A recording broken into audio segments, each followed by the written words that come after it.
Bom, a gente teve aí alguns problemas técnicos, né? Bem no finzinho da live, assim, naquele momento que você chuta pro gol e a bola vai para fora, né? Então foi isso que aconteceu, né? A gente não conseguiu salvar a live e então assim, professor que é professor, dá a mesma aula várias vezes. Vou aqui gravar tudo de novo para vocês, para ficar salvo lá no YouTube e para a gente poder revisar esse conteúdo, para você estudar aí na sua casa e amanhã, às 7 horas, que a gente vai se reunir de novo. E aí você já lembrar de tudo que a gente aprendeu hoje. Então, pessoal, se você quer saber por que o nosso sistema escolar está tão fracassado, por que as pessoas não gostam de ler e tem tantos analfabetos funcionais e o nosso país é uma vergonha no PISA, né, internacional, lá no ambiente internacional, tem tudo a ver com alfabetização. E a gente, nessa live, falou sobre isso. Se você quiser entender também qual é a alternativa que dá certo, você tem que assistir esse vídeo até o fim.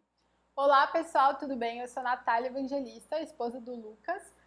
Vocês já devem conhecer ele das outras lives, ele já tem feito algumas, inclusive ontem teve uma muito boa sobre a filosofia da educação cristã clássica. Se você ainda não assistiu, não perca, corre lá e assiste. E eu tô aqui no Piauí, na cidade de Floriano. Eu não sou daqui, eu sou lá de Campinas, em São Paulo. Estudei na universidade pública que tem lá nessa cidade, não vamos citar nomes. E me formei lá em pedagogia, casei com o Lucas e hoje estou aqui em Floriano. A gente abriu uma escola cristã clássica junto à nossa igreja, né? E hoje eu trabalho na coordenação pedagógica e também como professora do segundo ano do Fundamental. Eu já fui também professora na educação infantil, no Jardim 1, mas hoje estou ali no Fundamental, que eu gosto muito também. Então hoje a gente vai falar com vocês sobre alfabetização, métodos e filosofias. Eu queria começar esse nosso tempo aqui falando um pouquinho para vocês como é importante a gente entender a diferença entre essas duas palavras, entre esses dois conceitos. Porque se a gente não entender isso, a gente vai juntar tudo num pacote só e vai achar que tudo é a mesma coisa, sendo que não é, certo? Então vamos lá. Filosofia vai me dizer quem é o aluno, quem é o professor e como acontece o ensino-aprendizagem, esse processo de ensino-aprendizagem, qual o objetivo dele. E a metodologia, o método, ele vai me dizer como eu vou aplicar, como eu vou fazer algo dentro da sala de aula.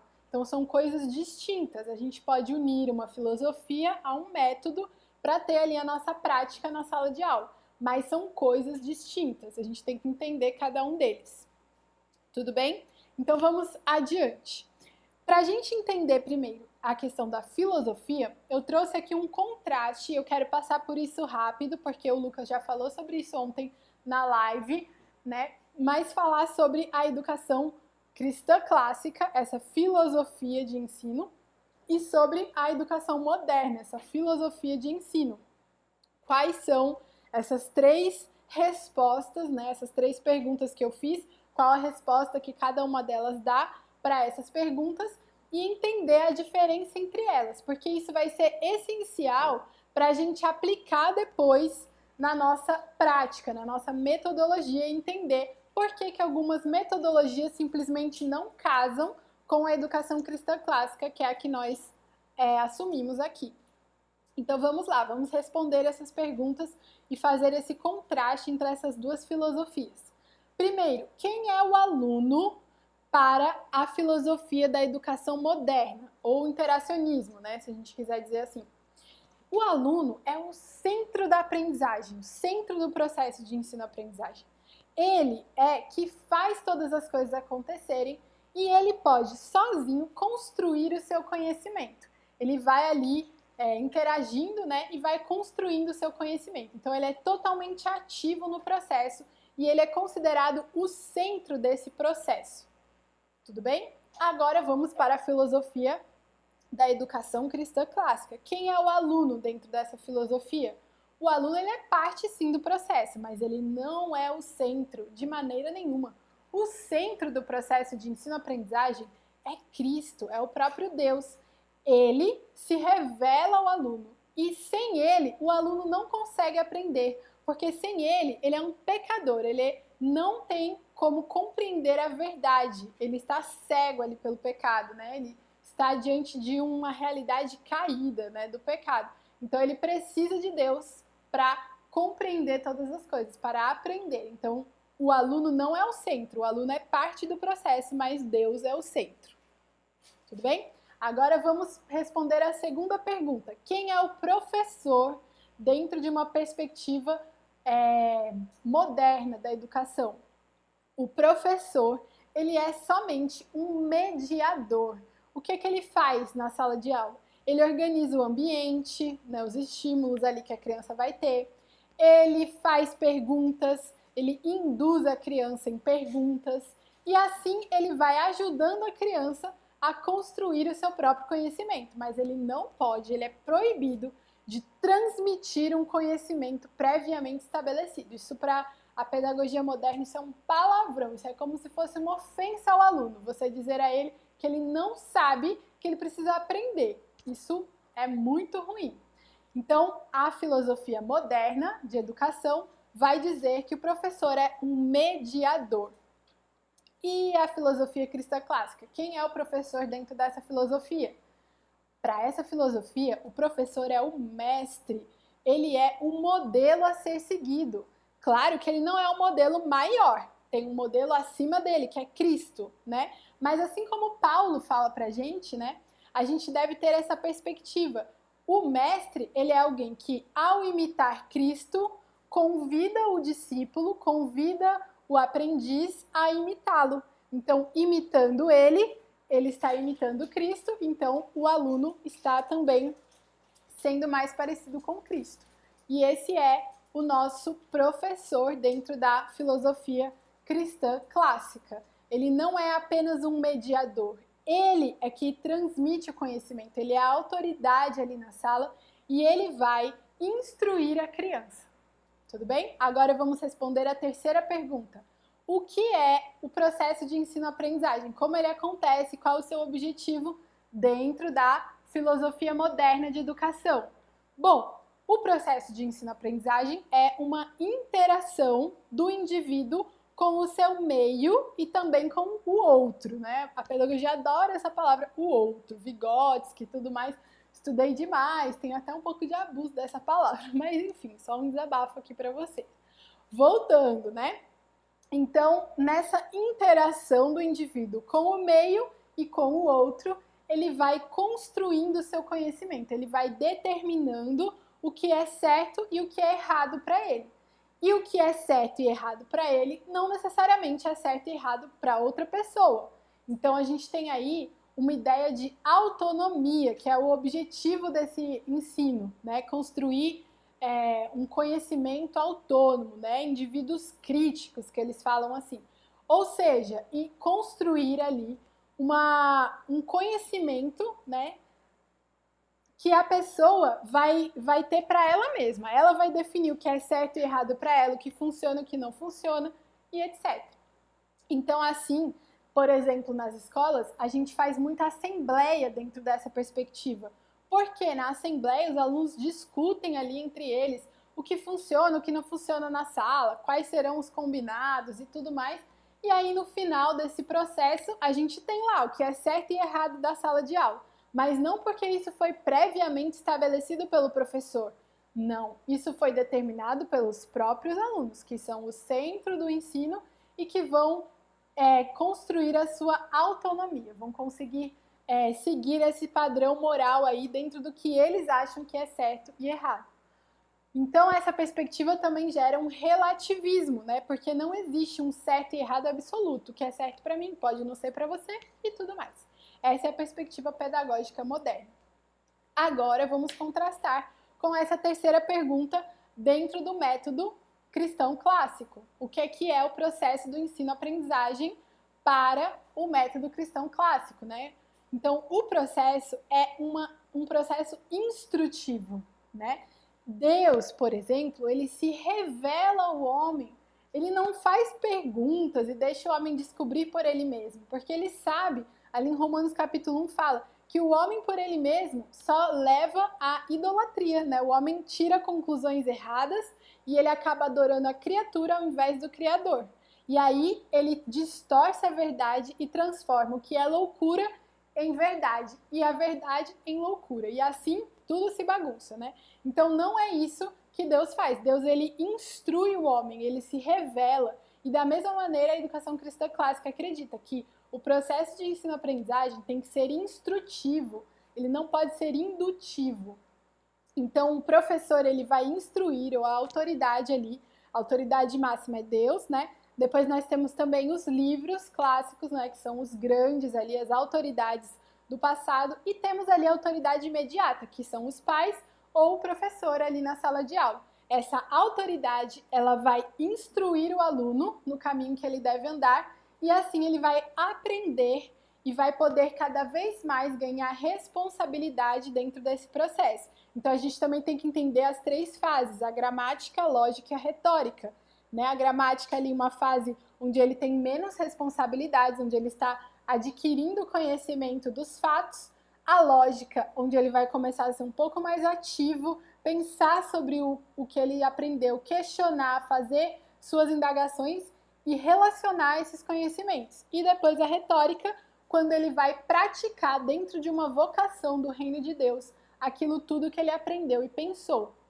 Então, dentro dessa perspectiva de desenvolvimento, né, que cada fase tem uma maneira apropriada de ser instruída, a gente instrui a criança. E, por fim, a gente gera uma teonomia, que é uma organização de toda a sua vida ao redor de Deus. Ao invés de organizar a minha vida em torno de mim mesmo e do que eu acho que é certo e errado, eu organizo a minha vida ao redor de Deus e do que Ele me diz que é certo ou errado.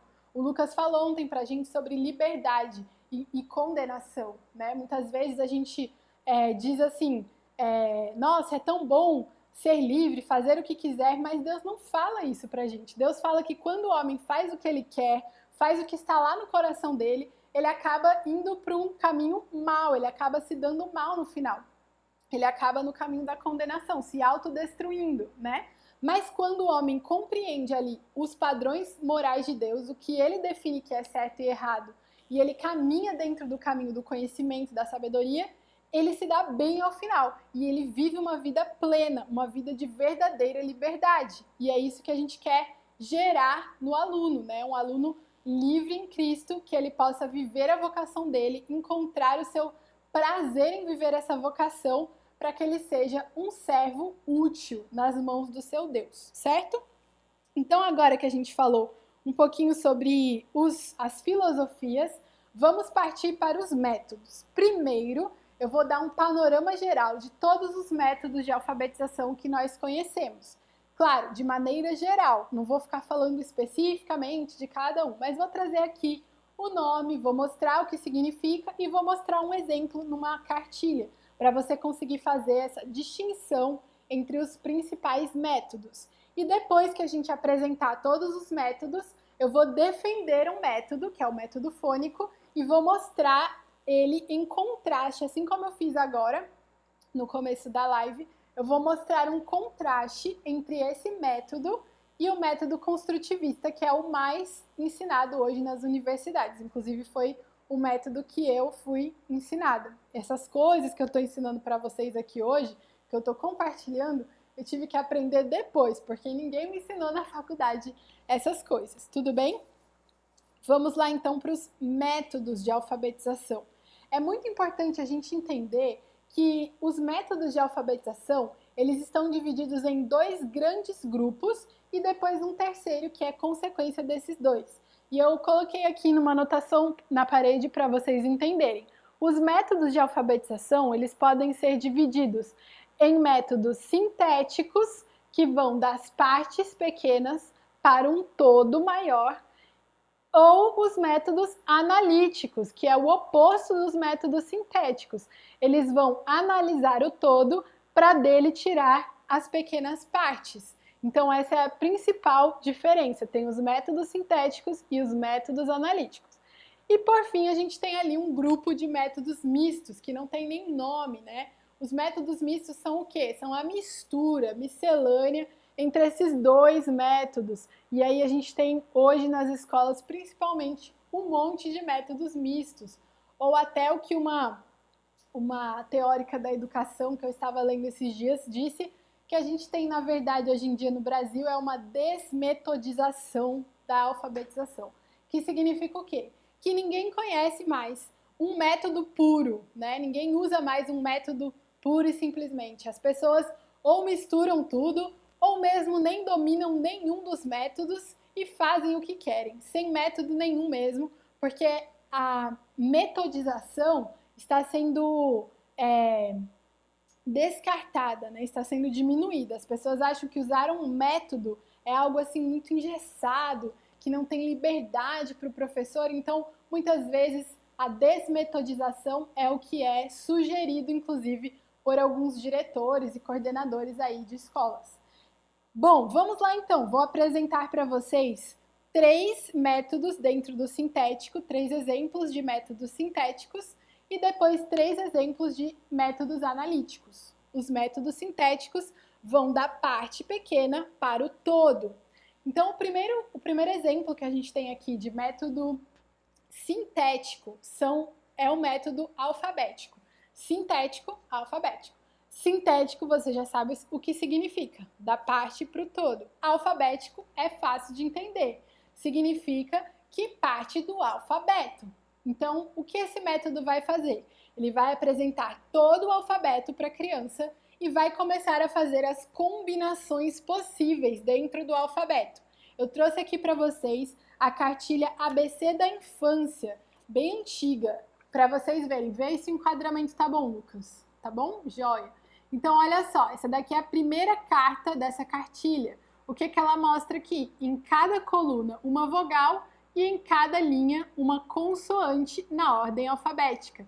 E aí ela vai mostrar todas as combinações possíveis, como se fosse uma tabuada, e aí a gente vai decorar com a criança todas essas possibilidades, para depois só formar as palavras partindo dessas sílabas. Tudo bem? Então aqui um exemplo de um método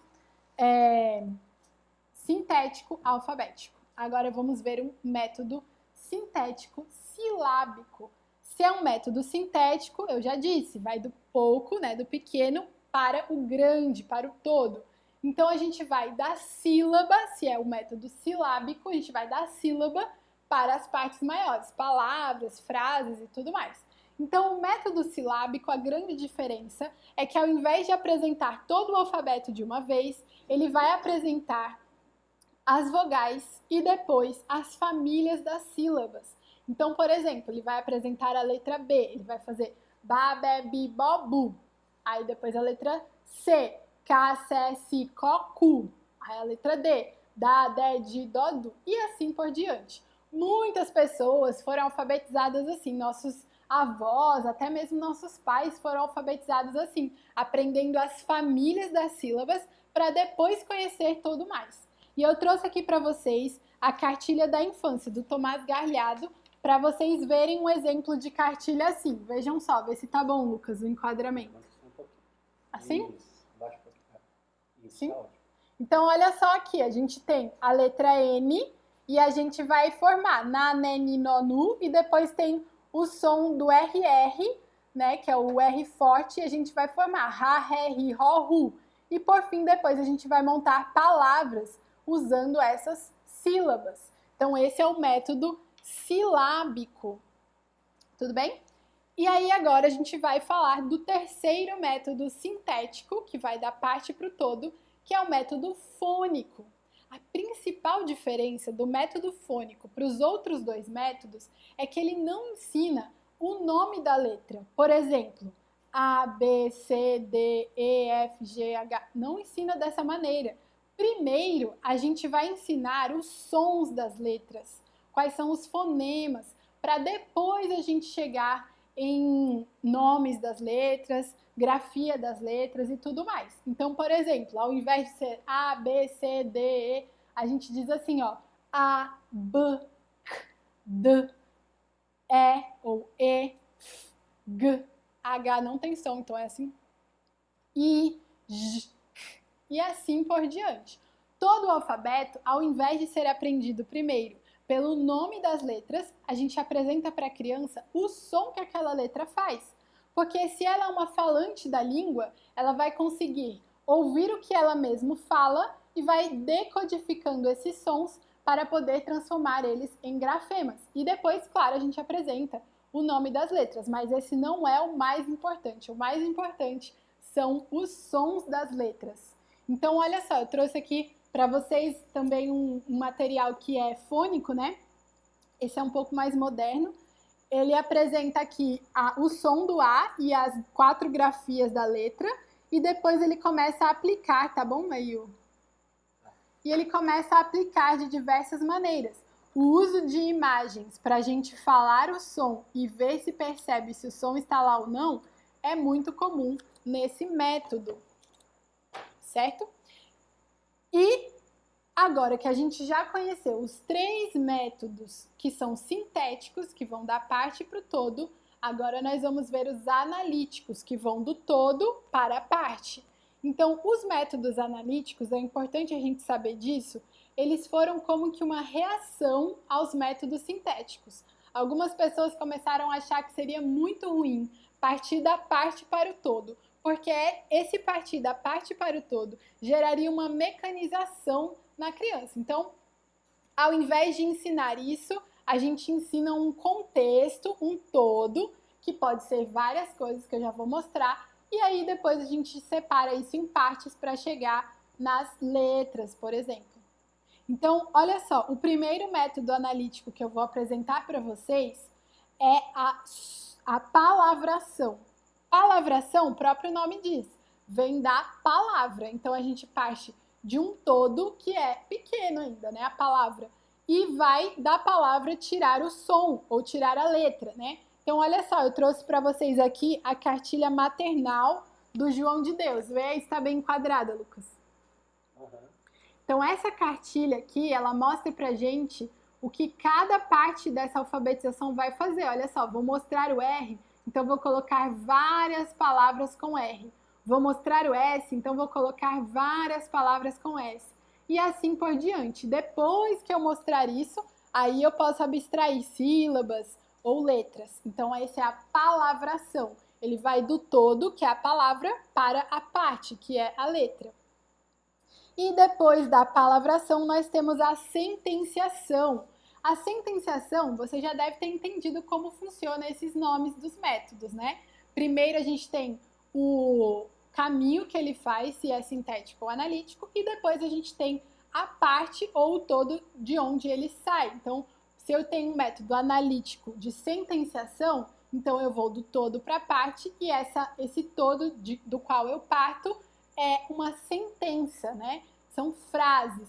Então, esse método, ele pega pequenas frases e dessas frases tira palavras, e dessas palavras tira sílabas e as letras e assim por diante. Então, olha só, eu trouxe aqui para vocês a cartilha na roça do Renato Fleury. Vê aí se está bem enquadrado, Lucas. Levanta só um pouquinho. Assim? Sim? Joia. Então, esse método aqui, que é um método de sentenciação, ele vai mostrar primeiro, ó, pequenas sentenças. Dessas sentenças vai tirar palavras com uma letra em comum e depois dessas palavras vai tirar as sílabas lá embaixo. Então dá pra gente ver qual é o caminho que a sentenciação vai fazer. E por fim, dentro dos métodos, a gente tem o que é chamado de método global ou idiovisual. Esses métodos não utilizam normalmente cartilhas, mas eles utilizam imagens, né? Então, essa imagem, ela é retirada de um contexto social. Por exemplo, Paulo Freire, ele foi alfabetizar pessoas ali que moravam no campo, trabalhadores rurais. Então, ele pegou algumas palavras que tinham a ver com esse universo, e aí ele usou essas palavras para alfabetizar. Ele mostrava imagens. Tá bom o enquadramento? Ele usava imagens e com essas imagens ele tirava as palavras, as sílabas e tudo mais. Outro exemplo, né, do que veio na verdade depois, né, mas pode ser considerado um método global, é o método construtivista, né, da Emília Ferreira.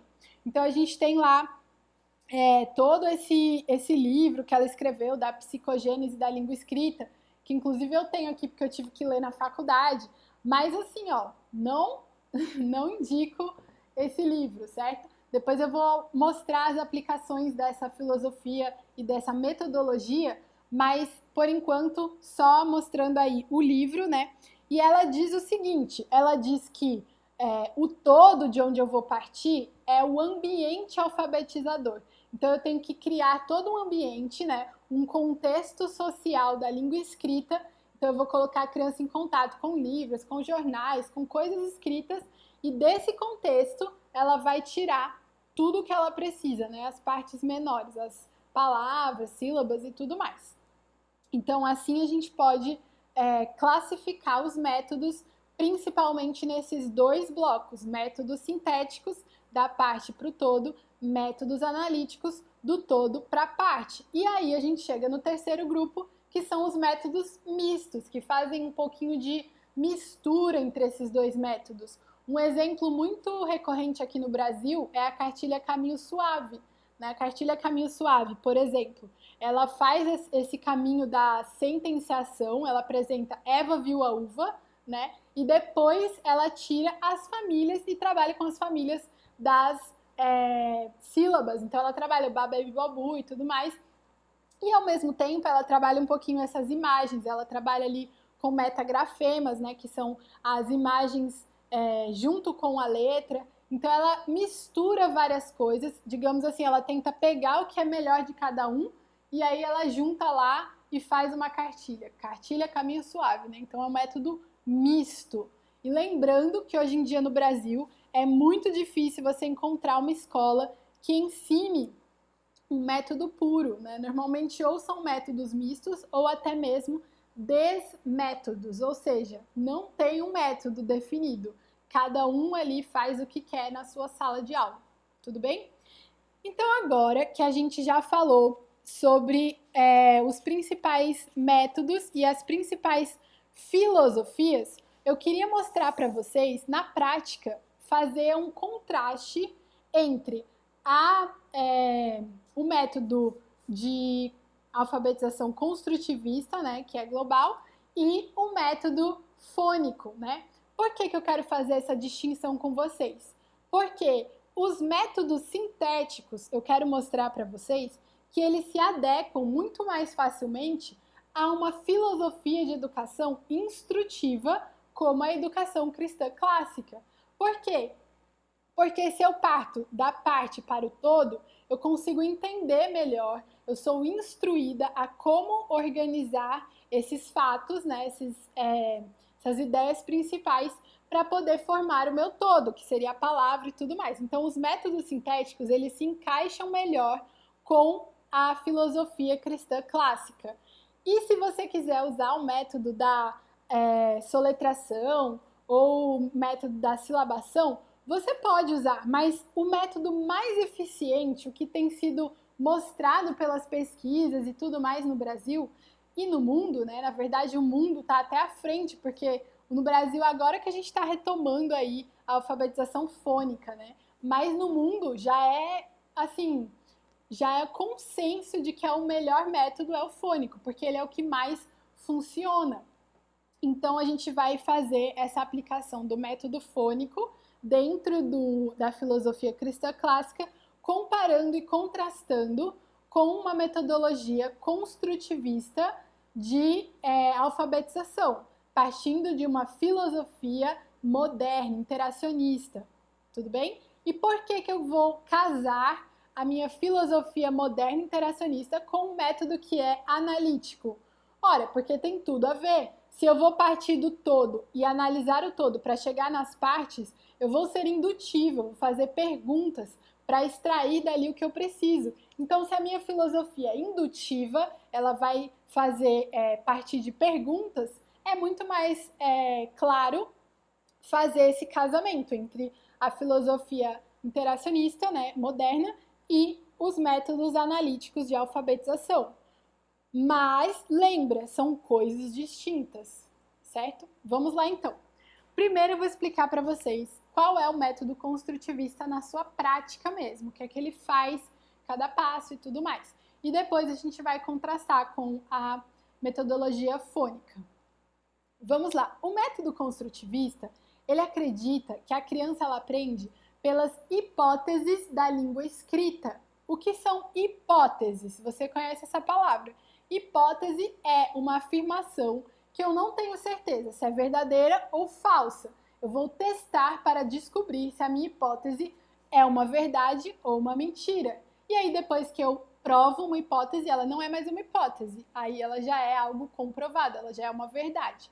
Então, essa metodologia, ela acredita que a criança vai fazer perguntas, vai fazer hipóteses sobre a língua escrita. Então, ela vai ter contato ali no mundo com o letreiro do ônibus, com o jornal, com a internet, com livros. E aí ela vai começando a se perguntar como é que funciona esse negócio aí de ler e escrever.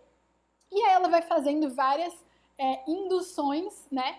E vai passando por processos até chegar numa leitura e escrita de fato, né? Num princípio alfabético. Então, como é esse processo? A Emília Ferreiro, que é aquela teórica dessa metodologia que eu apresentei para vocês, ela aponta aí 4 passos, 4 hipóteses pelas quais a criança passa. Primeiro, a primeira etapa que a criança vai passar é o que ela chama de etapa pré-silábica, uma hipótese pré-silábica. Ou seja, a criança ainda não faz diferença entre o que é uma palavra e o que são desenhos. Eles chamam até de garatujas, né? Que são aquelas formas que a criança faz ou de bolinha ou de montanha, quando ela vai imitar um adulto que está escrevendo. Então, se você pedir para uma criança, por exemplo, de 2 anos, para ela escrever algo e ela não foi instruída ainda, provavelmente ela vai fazer umas linhas assim, umas ondinhas, e essas são as garatujas, né? Então, quando a criança está nessa fase, a gente diz dentro da metodologia construtivista que ela está na fase da hipótese pré-silábica. Então, é uma fase onde ela ainda não sabe a distinção entre letras e desenhos. Olha aqui um exemplo para vocês. Ó. Essa criança foi pedido para essa criança escrever essas palavras e ela fez isso.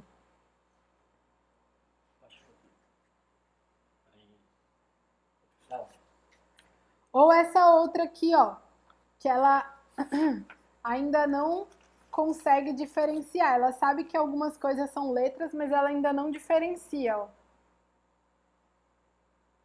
Certo? Então, essa é a etapa pré-silábica. Quando a gente vai para uma segunda etapa, então a criança começa a entender que existe uma diferença entre letras e desenhos. Uma casa não é a mesma coisa de uma letra A. A letra A, ela tem um significado diferente. Então, ela vai para uma etapa de hipótese silábica. E dentro dessa etapa, aí a Emília diz que existem 2 hipóteses. Existe a hipótese silábica sem valor e a hipótese silábica com valor, que é o valor sonoro, né, da palavra. Então, o que acontece? Se a criança estiver nessa etapa sem valor, ela vai saber que só vale escrever letras, não vale fazer garatujas ou outras coisas. Mas ela não sabe a correspondência de quantidade. Então, ela vai fazer um monte de letra. Se você pedir para ela escrever carro, ela vai fazer 10 letras seguidas, todas que ela conhecer. Se você pedir para ela escrever o nome dela, ela vai fazer a mesma coisa. Então, ela não tem uma correspondência com o som. Depois, quando ela vai para a etapa silábica com valor sonoro, aí ela vai entender que cada letra ela tem uma correspondência com o som. Então, ela vai tentar fazer essa relação. E aí, a gente pode dizer que ela tem valor na consoante ou na vogal. Por exemplo, a gente pede para a criança escrever carro. Se ela tiver na hipótese silábica com valor sonoro na vogal, ela vai escrever A-O. Se ela for na etapa da hipótese silábica com valor na consoante, ela vai escrever CR. Então, assim, a gente vai saber que ela tem a hipótese ali na cabeça dela de que uma letra só representa uma sílaba. Tudo bem? Deixa eu mostrar para vocês aqui um exemplo. Isso aqui é uma apostila da minha faculdade. Estou voltando às raízes aqui para mostrar para vocês essa distinção. Tudo bem? Joia. E aí, depois de passar pela hipótese pré-silábica, silábica, com e sem valor e tal, ela chega na hipótese silábico-alfabético, que é o quê? Ela começa a misturar. Ela algumas vezes acha que cada letra corresponde a um som diferente e às vezes ela vai pensar que uma letra já simboliza uma sílaba completa. Então, na hora de escrever, ela vai esquecer de algumas letras ali, ela vai comer algumas letras, como a gente diz, e aí ela vai ter uma escrita que ainda não é completamente correta. Então, olha só um exemplo aqui de uma criança silábico-alfabética. Certo? Então, depois dessa etapa, a gente chega na última, que é a etapa alfabética, que é quando a criança compreende o princípio alfabético como um todo e já consegue entender que cada letra tem um som diferente e que na hora dela escrever, ela vai precisar escrever todas. Se ela esquecer de alguma letra, ela na hora de ler também vai faltar esse som, né? Então, na hipótese alfabética, ela já consegue escrever melhor, embora ainda precise aprender algumas regras de ortografia e tudo mais. Bom, o caminho parece claro e é lógico também. Não é uma filosofia completamente racional, mas como é que a criança passa de uma etapa para outra? E aí que começa o nosso problema. Por quê? A gente começa a ter um problema porque a gente precisa instruir essa criança numa forma indutiva. Então a gente não pode dar uma instrução clara para ela, dizer o que é certo e o que é errado. A gente tem que dizer para ela só questionando, perguntando se ela não acha que ali tem alguma coisa faltando, se ela acha que ali está completa aquela palavra, será que não tem essa outra letra e tudo mais? E aí, fazendo perguntas, ela vai entrar no que a Emília Ferreiro chama de conflito construtivo, que é quando ela entra em conflito com aquela hipótese, ela vê que aquela hipótese que ela tinha é falsa e ela vai construir uma nova hipótese para validar numa próxima vez que ela for escrever. E assim a gente vai avançando de fase em fase. Agora, deixa eu mostrar para vocês um exemplo que a apostila lá da faculdade me mostrou, para vocês verem como é eficiente esse processo. Estou sendo irônica aqui, tá? Então vamos lá, olha só. Vamos supor que o nome de uma menina é Maria Paula e a gente quer ensiná-la a escrever o nome, mas a gente não pode instruir. Então a gente fala assim: escreva o seu nome. Aí ela vai lá e coloca o M, um espaço e a letra P. Aí a gente diz assim: será que o seu nome está completo? Não está faltando nada? Aí ela vai lá e fala assim: ah, é verdade, está faltando o A. Aí ela coloca o M com A e depois o espaço, o R, o P, perdão, continua lá. Joia? Aí a gente fala assim: mas ainda está faltando alguma coisa, pensa no seu nome. Aí ela vai lá e vai colocar o I, então vai ficar escrito Mai e espaço P. Aí a gente vai questioná-la novamente: será que tem algo faltando aí? Ainda faltam letras no seu nome é maior do que isso. Aí ela vai colocar um L logo depois do P. Então ela vai escrever Mai, P, L. Aí a gente vai perguntar: e essa letrinha aqui, o L, será que o L não tem no seu nome? Aí ela vai dizer: ah, tem sim. Então ela vai colocar Mai, L, P, U. E assim a gente vai questionando, até chegar lá no final e ela continuar sem saber o nome dela. Olha só, eu vou mostrar para vocês o exemplo da apostila. Ó, começa com o MP, vai para o MAI, P. Depois, MAI-PL, MAI-LPU, MAU-PAU, MAIA-PU, MIA-PU, Maia-Pu, 2 M's, Maia, né? Pu, e aí ela termina a apostila dizendo Maia-Pu. Então, o que aconteceu no final do processo que a apostila ensinou para mim na faculdade? Ela conseguiu escrever o nome dela, Maria Paula? Não, não conseguiu. Por que ela não conseguiu? Gente, porque ninguém consegue chegar à verdade sozinho, sem ser instruído. O homem não foi feito dessa maneira. Deus, ele fala lá em Romanos capítulo 1, que quando a gente tenta alcançar o conhecimento sem Deus, a gente cai no engano e a gente acaba idolatrando as coisas criadas ao invés de adorar ao Criador. Então a gente transforma, né? A gente deturpa a verdade e transforma ela em mentira. E as mentiras a gente diz acreditar ser as verdades. E assim é o que acontece com a nossa alfabetização construtivista. Então, acreditando que a criança sozinha pode encontrar o caminho, ela fica só questionando, e a criança acaba ficando muito cansada desse caminho, que é longo, que é desgastante, que é desestimulante. E além de tudo, no final ela não consegue. Então a gente tem alunos o quê? Que não gostam de ler, porque ler é muito cansativo. Temos alunos que não sabem escrever, que não sabem interpretar um texto. A gente tem analfabetos funcionais. A gente tem um sistema escolar totalmente fracassado, simplesmente porque a gente escolheu como o método ensinado nas universidades para os pedagogos, para eles alfabetizarem as crianças, um método construtivista, que parte de um pressuposto errado de quem é o homem, que parte de um pressuposto errado de como se adquire o conhecimento, e por isso o processo não vai levar a nada, né? Então a gente vê aí que algumas crianças, algumas exceções, conseguem aprender, mas a maioria, a grande maioria das pessoas não consegue ser bem alfabetizada com esse método. E aí a gente tem o resultado aí que a gente tem hoje, né? O fracasso escolar, essa vergonha que é o PISA do Brasil, né? Aquele exame internacional que tem, né? De várias áreas do conhecimento. O Brasil é uma vergonha lá, né? Porque os alunos brasileiros não sabem interpretar texto, escrever bem e tudo mais. Porque não é dados a eles uma base.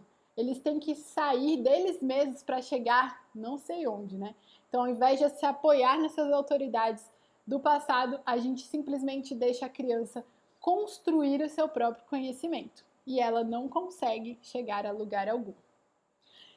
Bom, agora que a gente já sabe que um processo, um método indutivo, ele casa com as filosofias modernas e ele leva ao engano, eu quero contrastar esse método com o método fônico, porque o método fônico, por ser um método instrutivo e por ser também um método sintético, ele casa muito bem com a nossa filosofia cristã clássica. E por que ele casa muito bem com o método fônico? Porque o método fônico é um método instrutivo e ele vai mostrar para a criança a estrutura da língua. Então a criança, desde o início, vai compreender a estrutura da língua que ela fala. E isso vai ser extremamente importante depois para desenvolver outras habilidades. Então, vamos lá. Como é que a gente instrui uma criança no método fônico? O mais importante no início são as habilidades de pré-alfabetização.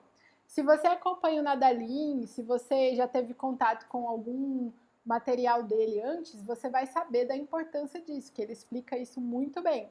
Mas se você ainda não conhece e quiser se aprofundar um pouco mais sobre isso, a gente vai fazer uma live na quinta-feira explicando cada habilidade para que você entenda por que ela é importante e como desenvolvê-la, tá bom? Quinta-feira, 7 horas. Se você tiver interesse nisso, vem aqui para o canal que a gente vai estar nessa live.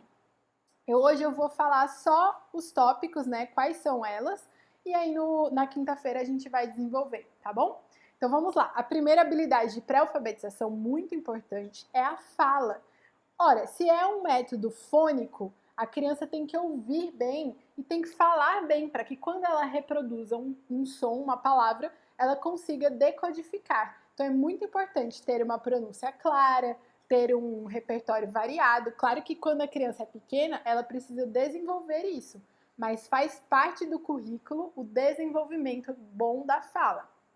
Depois a gente tem a discriminação visual. Eu fiz um vídeo no IGVT aqui no canal falando sobre essa habilidade, usando o material da Sabrina, da família de Trigo, né? Sobre cores e formas, junto com uma narrativa do Pomelo, e tem inclusive um workbook, se você quiser baixar, tá lá na nossa bio.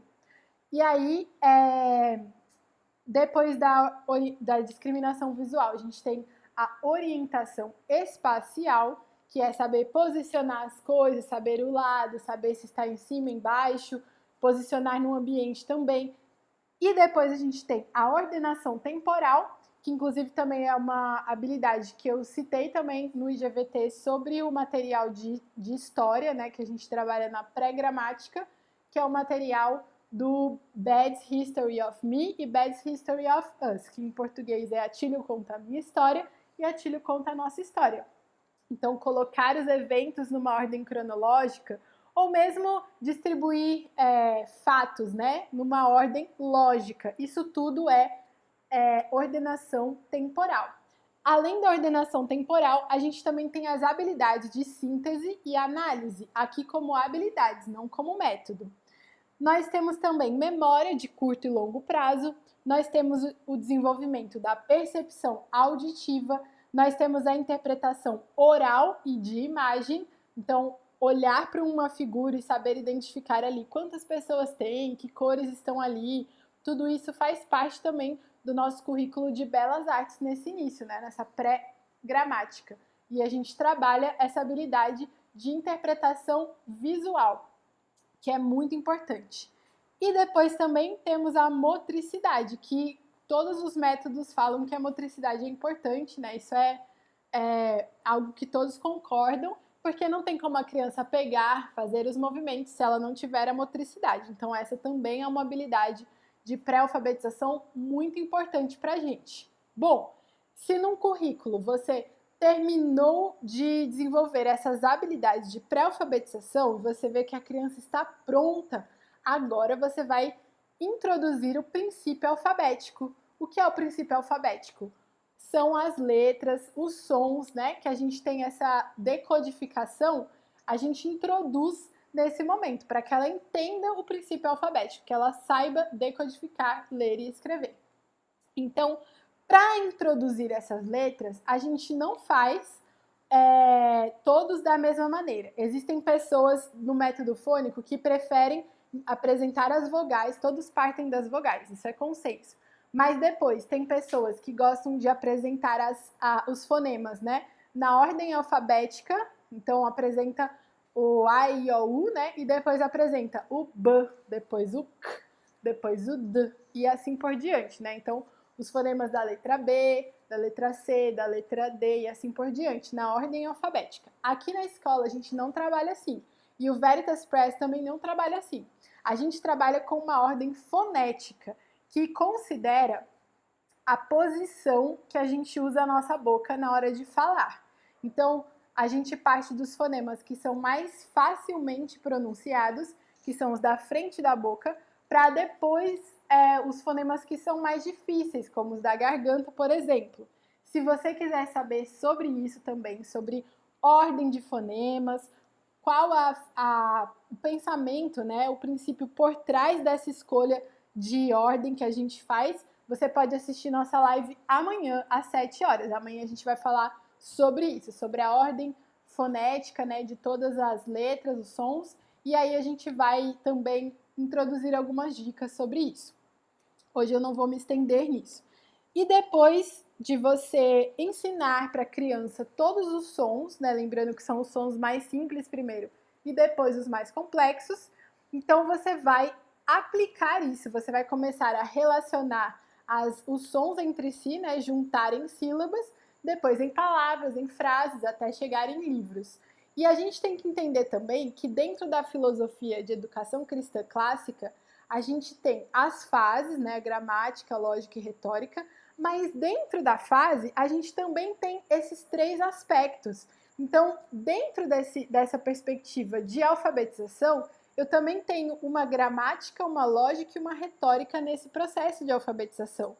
Qual é a gramática? São os fatos, são os fonemas que eu ensino para a criança. Depois, qual é a lógica? A relação dos fatos que ela faz.